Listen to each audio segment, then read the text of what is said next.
We are building a 7,000 square foot food forest in the middle of the suburbs. One day very soon, this will all be a huge self-sustaining forest garden that will require very little maintenance from us. This is the before video where I walk you through how we're going to accomplish that, what steps we've taken to reach that goal so far, and the trees that we've planted out up until this point. Let's go.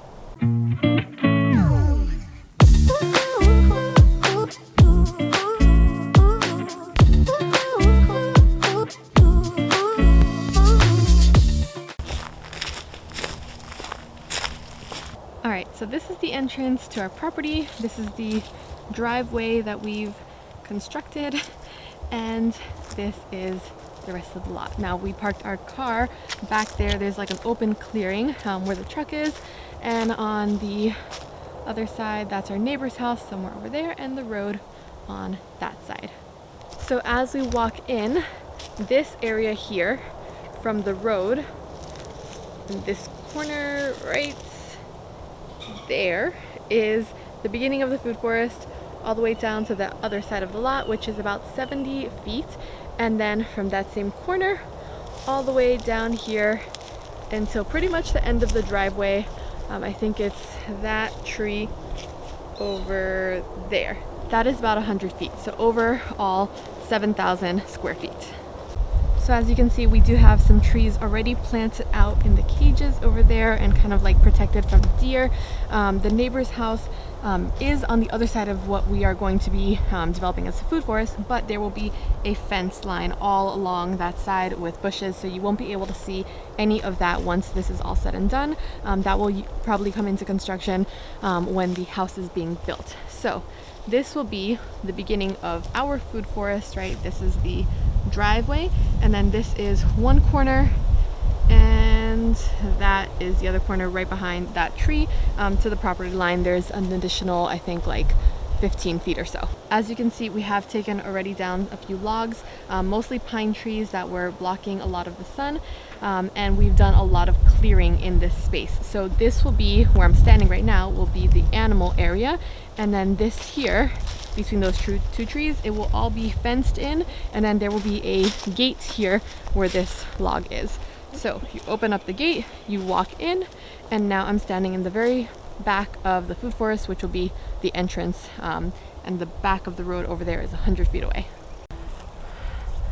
So one of our goals this year, I don't know if you guys watched this video, I think it was called like homesteading goals for 2021. One of my very first videos on this channel, I talked about how we wanted to start buying trees to plant out in our food forest and clear some of the land, and we didn't think that that was going to actually happen for quite a bit of time, but we did have the goal of buying one fruit tree per month to start planting out on this land. So we actually started clearing the land last year, December, right after we bought this property, and it had a slight learning curve to it. Can someone start this? You get in there, dale. Do it. You wanted to show that you're doing it, right? Oh, I got it.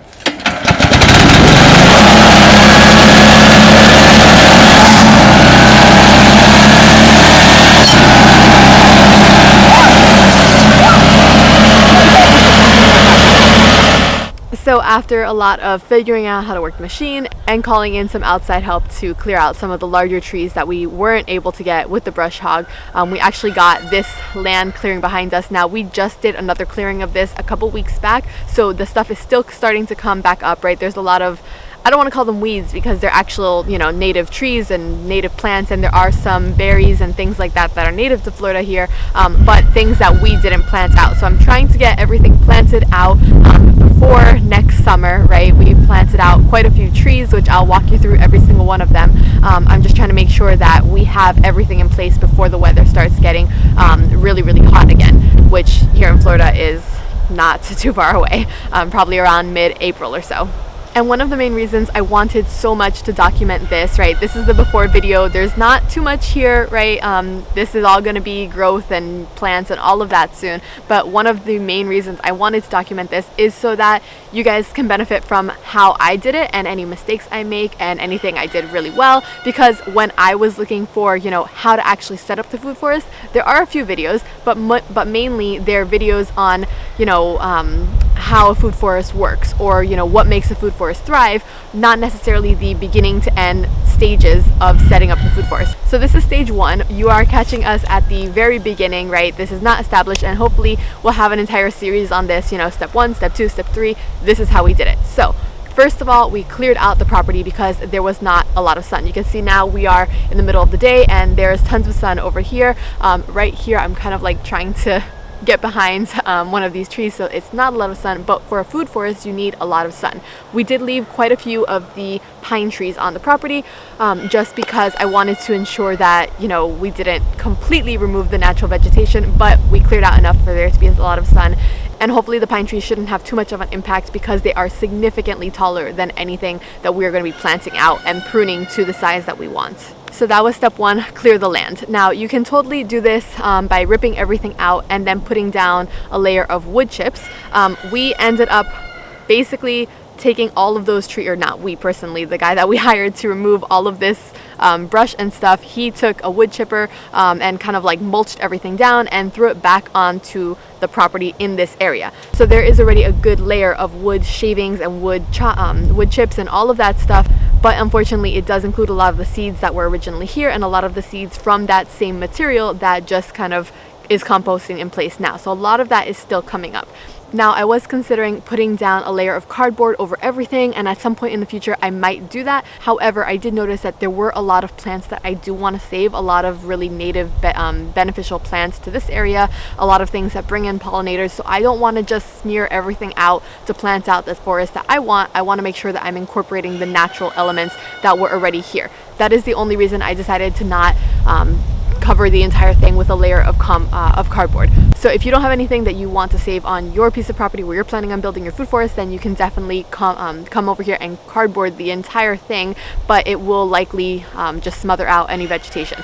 So in order to prevent that, we didn't do that, but it does mean that we are having to deal with a lot of the stuff that is coming up that we don't necessarily want on the land, which means that sometime in the future, when we have more things planted out, we will likely be spot cardboarding in certain areas underneath certain trees, especially to build walkways and that sort of thing. So the whole plan is in between our trees, which some of them are already here, the majority of them are already here, we will have certain walkways, and be able to just kind of like circle the food forest and walk and maybe have a bench or something like that. So let me show you the actual trees that we've already planted out. Alright, so this is actually the first tree that we planted out here. It is a fig tree, and I'm just going to show you guys the sheer size of these pine trees.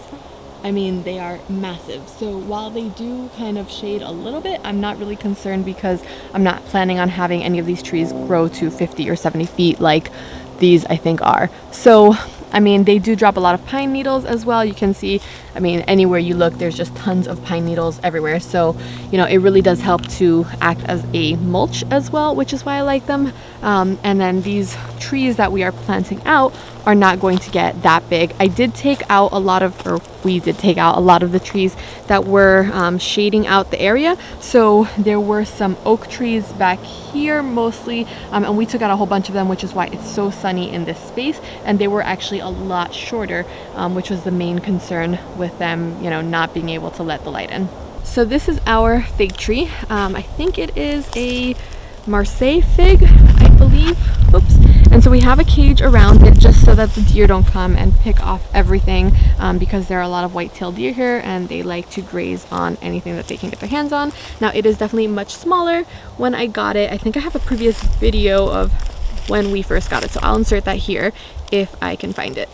So walking north from the fig tree, this is actually north, east, south behind us, and west on that side. The sun rises here and sets on the west side, of course, but we tried to plant a lot of the larger fruit trees on that side of the property just so that you're still getting that sunlight, which is something that I found a lot of people say. To be honest with you, I'm not exactly sure why. If you know exactly the details behind that, feel free to drop it in the comments. But walking to the north of that is our orange tree. So this is a navel orange tree. We got it, I think, right before summer, and it grew an entire another limb here.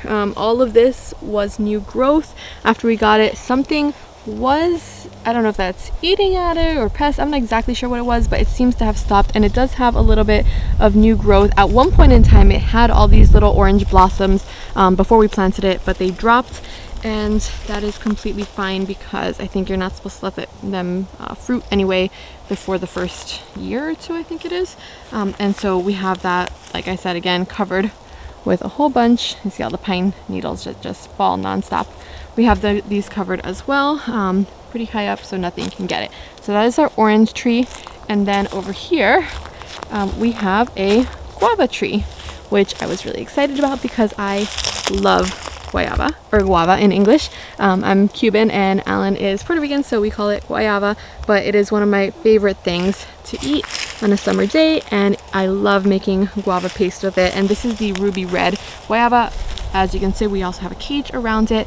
When we first planted this, it started losing all of its leaves, and I did some research. So if you're planting guava, if you're planting guava, guava has a very low stress tolerance. So you can see, right, like some of the leaves on the lower ends over here are a little bit damaged. So anytime that you move it to a new spot, or anytime that you transplant it or whatever, it is going to look like it's dying, and then it comes right back. Originally, this plant, whenever I would move it around the garden, it looked just completely dead, and all these leaves were gone. But now you can see it's definitely had a lot of new growth since we planted it a few months ago. Alright, so we do have some compost here. We have not amended anything with compost so far. This is actually for something that I was planning on doing. I was planning on doing maybe some carrots or something, and I don't know if we're actually going to use any of this property to do that yet. But we don't actually amend the tree soil with the compost. Over here is a Barbados cherry tree, which we just got, which is why it's not planted yet. But it actually does have some little red cherries already. So if you're not familiar with Barbados cherries, they are a type of tropical cherry, right? We can't actually grow real cherries here. I mean real cherries like the sweet black cherries and things like that. We can't grow those type of cherries here because it is just way too hot and there's not enough chill hours. But the Barbados cherry tree does pretty well here. You can see with the cold, it is starting to get a little bit of this like not adapting, if that will focus. So that, you know, hopefully will go away as the temperature warms up next year. But it still has cherries on it, and the cherries taste like, I think they taste like tart apples for the most part, but you know.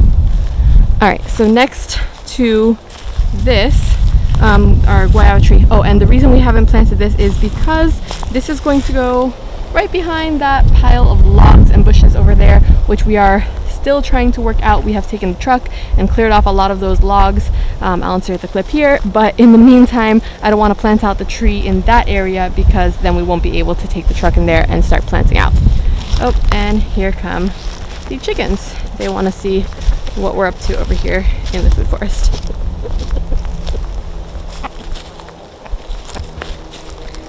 Another good reason why I have all of the trees covered with wire, because these guys are vicious.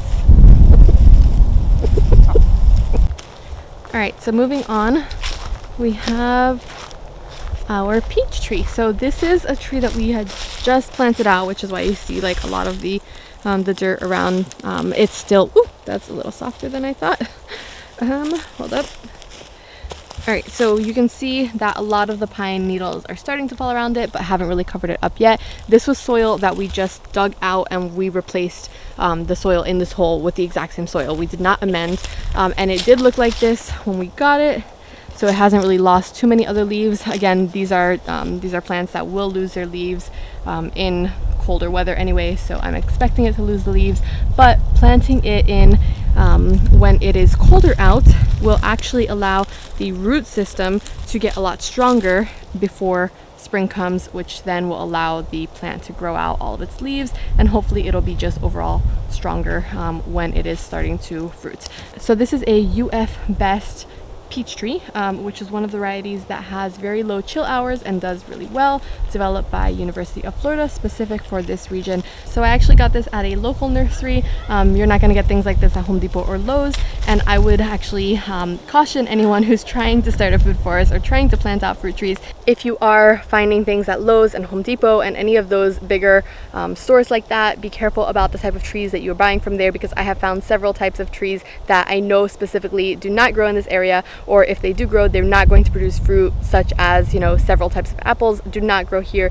If you're in the southern area of the United States, like I'm in Central Florida, Zone 9B, you're going to need something with relatively low chill hours, and a lot of these types of apples and a lot of peaches and a lot of plums, things like that, they need a lot more chill hours than those varieties that they are selling at Home Depot. So while they are maybe good for other areas and they will grow up north well, they are not going to grow very well here. The same as if, you know, you are finding banana trees up in, you know, northern United States, up in Maine somewhere. You might be able to grow them for a little bit up in summer, but you're not going to get enough heat to actually do well with bananas, and they will die off once it starts getting a little bit cold. So just be sure to check if you're not sure if something will grow or not. Just, you know, Google, hey, this type of variety of whatever plant it is or whatever tree it is, and hardiness zone. That will give you approximately, you know, where you can plant it and what kind of plants you can stay away from.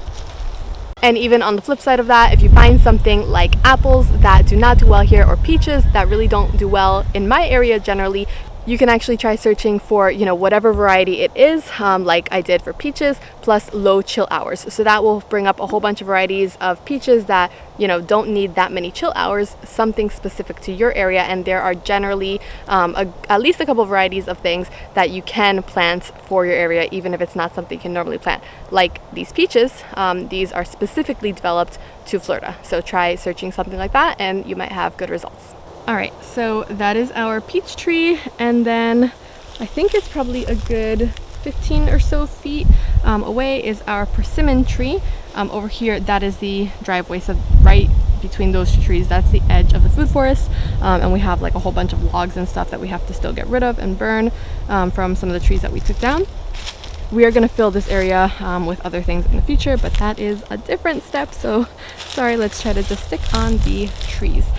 So this is a Fuyu persimmon. You can see it is coloring and the leaves are starting to drop. It does not have too many leaves on it because it is a deciduous tree, I think is how you say it, which means that it is not going to be an evergreen tree. It is going to lose its leaves when the temperature gets cold, and it will warm up again and regrow all of its leaves. So this, I'm expecting, will actually die out a little bit. Not necessarily die out, it'll still, you know, the roots will still be in place, but it'll lose all its leaves, and then it'll come back in spring. The same thing, we just dug the hole and we replaced all of the soil in here with the same soil we removed. So we didn't add any compost or anything.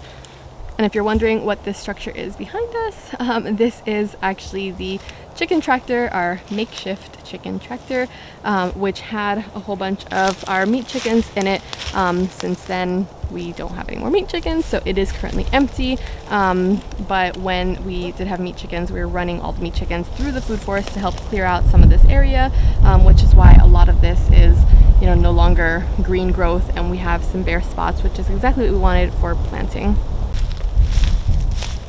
So walking towards the very beginning, or rather the very front of the food forest, towards the property line, is our mango tree. So like I mentioned earlier, we put the very tallest trees towards the north, which allows all of the sun to come this way, and it doesn't block any of the other trees from getting sun, hopefully. So we have been getting a whole bunch of new growth. This is a Valencia Pride mango tree, which is the type of mango tree that I grew up with in South Florida. It is going to be a massive tree producing a whole bunch of red mangoes, kind of like a yellow red mango, and there is just so much new growth. All of these new waxy leaves are new growth. Originally I didn't have it covered, and the deer just came in and completely removed half the leaves. So this mango tree, I'm expecting it to get pretty large. It does produce a whole bunch of fruit, and I didn't want to make the cage like any smaller than this because it is a massive tree. This little plant right here, I have not removed it. There's actually a whole bunch of them. This is beautyberry, and it is one of the types of berries that I have found on our property. It is native to Florida. I'll insert a picture of the berries here, but they are edible berries. They are good to put in jams, and you can eat them off the tree. They don't really taste like much in my opinion, but if you make them into jams and preserves and stuff, they do pretty well. I know that Alan had removed a whole bunch of them with the brush hog, but I didn't want to remove all of them because I actually want to keep the beautyberry on the property, and I did spread some of the seeds, so hopefully we do get a few more of these plants, and this one will just kind of grow at the base of the mango tree, and it doesn't seem to be impeding the mango tree's growth. So if anything was growing at the base of the plants, like grass or anything, or some of these weeds, I try to get rid of them just because I don't want it to like impede the growth of the tree. And ultimately I'm going to plant out things underneath the tree, right? That is what food forest means. So I made the executive decision to leave this one, and we shall see how that goes. There is a whole bunch of grass that, since we removed a lot of the sub canopy, all of this grass has been coming through, and even though a few weeks ago we took out all of this, it was down to only a couple of inches. I mean, this is already like 3 feet off the ground within a couple weeks. So that is the reason I am trying to do my absolute best to get all of this planted out before it becomes this another layer of brush again, and we have to go rent the machine and pay to remove it. All right, so walking towards the northeast side of the property, at this oak tree, that is our flag with the stake back there, and this is the end of our property line, right where that is, right there, those trees. So now I'm walking south, and I think there actually might be another tree here in the future. I am going to plant something that is a dwarf variety, mainly because we have this massive oak tree. Actually, there are 2 oak trees, and it's going to also have to be something that is okay with a lot of shade, because this area, as you can see, it is the middle of the day and it's pretty shaded out by these pine trees that are all the way towering, and this oak tree as well, and there's another one on that side. So I am going to look for something that can stay pretty dwarfed and maybe have a little bit more shade, or it's going to be all bushes like berries and things like that. We'll see how that goes, but I'm not exactly sure what we're doing with this area so far. But this is one of my absolute favorite trees on the property, and it is now taller than me. It's about 6 feet tall. It is my guanabana tree. I know I have also shared this one with you guys in other garden tours. This used to be in a pot, and it did lose all of its leaves last winter, and I was a little bit annoyed because I didn't know that it would regrow all of its leaves back, and it did. It is a deciduous tree, and when the winter comes, it does not like the cold at all. It is a tropical tree, but I know that it can still grow here. I'm trying to get like a better view of it, but we do have a lot of new growth as well towards the bottom of the tree. I have been coming out here and removing some of this grass around it, and maybe like, I think these are like creeping cucumbers or stuff like that, that grows naturally in this area. So I'm just trying to make sure that nothing is impeding its growth, but it is still growing really, really strong. And this is so important to me because it is the seed that my grandmother gave me. She gave me actually a soursop fruit that I took the seeds and I planted those seeds, and now this tree is about, I want to say 3 years old, but the majority of the time it was in a pot. So after I took it out of the pot, it has just exploded with growth, and hopefully we will be getting some guanabana, soursop in English, very soon. All right, so walking south again, trying to adjust the camera because it goes in and out with all the sunlight, but we are another 20-ish, 25 feet away, and this is one tree that I am so excited that we have. It grows so well in this area. If you live in this area, you have to have this kind of tree, and the berries are amazing, and it is my mulberry tree. So, oh, you can't really see it there. Let me walk around so it's a little bit less sunny. So this is my mulberry tree. You can tell I have like another stick next to it to kind of prop it up because it is leaning, but it has not fallen over. I am actually really surprised because we've been getting some really strong winds.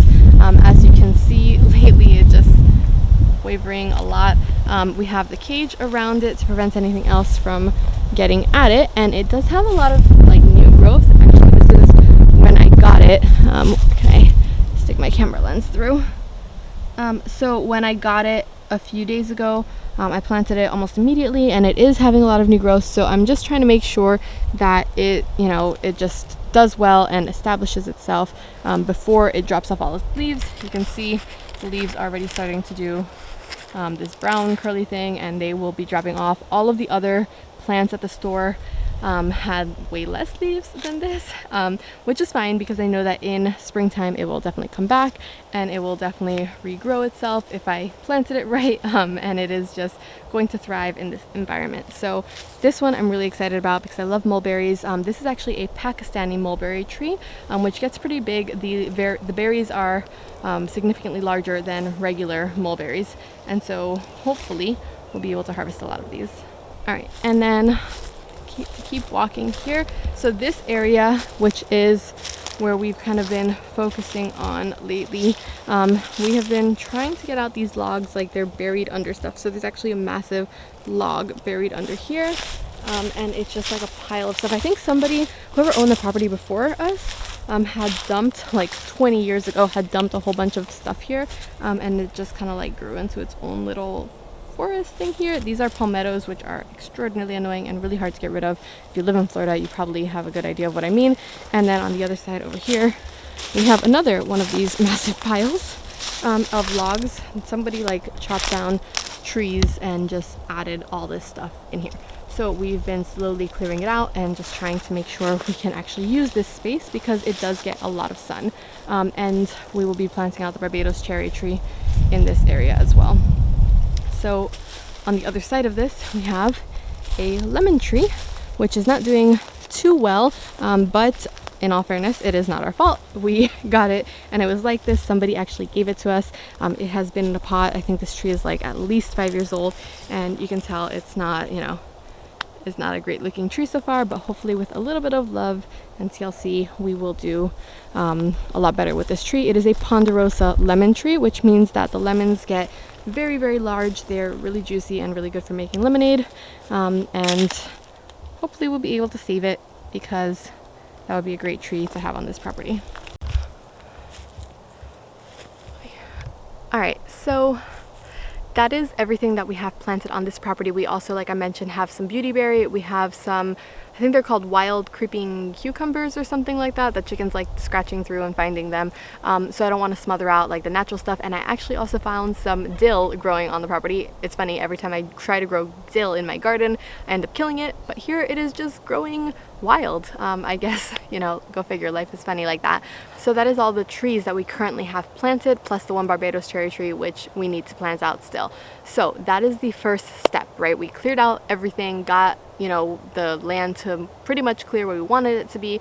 We have cleared twice with the bush hog, and the guy came and like removed all of the extra twig-like trees. We did take out quite a few of the bigger trees that were not allowing the shade in, the light in. So we removed the shade trees that were much smaller, so that there's a lot more light in this area. We have the canopy, which in our case is the pine trees, right? These massive pine trees are going to act as the canopy, and our trees that we're planting, the fruit trees, are going to act as a sub canopy, probably with the exception of the mango tree, because that is a massive tree. All of the other trees we're planning on keeping a little bit more pruned down. Even the mulberry tree, we are going to just prune them so that we can actually reach the fruit. I don't want to have 50-foot trees that we have to climb up with a ladder or something crazy like that. So that is the beginning stage, right? Next up, when these trees are doing much better and we finish planting out all of the main trees, the fruit trees that we want to have, next up is going to be the bushes and berries and shrub layers. So that is anything that's like maybe 5 feet or so, depending on the size of the tree, right? You want to have shrubs that can go underneath trees, not like crowded right on top of them, but sparse throughout to kind of start filling in those gaps in between the trees. There's about 15 or so feet between each tree, depending, give or take, and we will have a few more trees down the middle here. So once we start putting in those bushes, that will start filling in a lot of these areas and making it look like a forest. After that, we are going to have a lot of herbs and ground covers and other things of that nature, and then we will also have a lot of root crops. So one of my main goals is to plant out a lot of potatoes in this space. Potatoes take up a lot of space, a lot of room in the garden, and they grow for a pretty long amount of time. The same thing with carrots and root crops. So I want to have a space that I'm able to just kind of like plant them and leave them, and then even let some of them go to seed and just continue on in that process. That way in my kitchen garden, which we'll be having on that side of the property over there, I won't have to dedicate that much space to something that is going to stay there for so long and doesn't really need a lot of babying. So we will be working on this for a very long time to come. The chickens are making their way over here, oddly enough, in like a very dramatic fashion, but we are going to be building this out for a very long time to come. I expect that in the next year we'll be ready to plant out some of those berry bushes. We're going to be planting out blueberries and blackberries. I think maybe some raspberries. I'm not sure if that grows here or not, but definitely a lot of like chaya, which is tree spinach, and a lot of these, you know, leafy greens that will just grow in like a bush form that you can eat. So I hope you guys enjoyed this video. I am so excited to get started on this series. You have no idea. This has like been a goal for us since we met each other, and since before that actually. So hopefully we will be able to document every step of the way. If you guys know anything, you're very close to me. Okay. So if you guys have any other information on how to start a food forest, drop it in the comments, because there is not a lot of information on the exact steps to take. There is some research done, and you know, there are some videos on established food forests, but I gotta tell you, finding like a good how-to video on, you know, exactly what people did to develop their food forest from scratch and what were the results, and you know, if it was successful, not successful, there's not a lot of information that I was able to find. I found some information, which is what I'm basing my stuff off of. I'm not doing exactly everything perfect, I'm sure of that. So if you have anything else that you guys have done that has worked for you, feel free to share that with me and everyone else who is going to benefit from this video. Thanks so much for watching, and I will see you in the next one. Bye.